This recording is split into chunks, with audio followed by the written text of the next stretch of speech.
حضرت ملک الموت اسرائیل علیہ السلام نا حضرت ابراہیم علیہ السلام کی روح قبض کرنے کے لیے حاضر ہوئے، تو کہا جناب چلیے آپ کی روح لینے آیا ہوں۔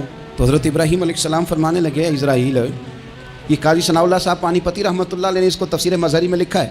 حضرت ابراہیم خلیل اللہ علیہ السلام فرمانے لگے اسرائیل، کیا کوئی خلیل بھی اپنے خلیل کی روح قبض کرتا ہے؟ واتخذ اللہ ابراہیم خلیلا، اللہ نے تو مجھے دوست بنایا، دوست ہو کے دوست کی روح قبض کرنے جا رہا ہے۔ حضرت اسرائیل نے ارادہ چھوڑا اور حضرت ابراہیم کا وہ جملہ لے کے رب کی بارگاہ میں حاضر ہوئے۔ عرض کی مالک جناب ابراہیم علیہ السلام نے فرمایا ہے کہ اللہ کی بارگاہ میں عرض کرو کہ مالک کیا کوئی خلیل بھی اپنے خلیل کی روح قبض کرتا ہے؟ تو رب کریم نے فرمایا اب میرا بھی پیغام جا کے جناب ابراہیم کو دے دو، ان سے جا کے کہو رب فرماتا ہے کیا کوئی خلیل بھی اپنے خلیل کی ملاقات کو ناپسند کرتا ہے؟ آپ کو تو ملنے کو بلا رہے ہیں، موت تو ایک پل ہے، یہاں سے گزریں گے تو جا کے محبوب سے ملیں گے، تو کیا کوئی خلیل بھی ناپسند کرتا ہے کہ وہ اپنے خلیل سے ملاقات نہ کرے؟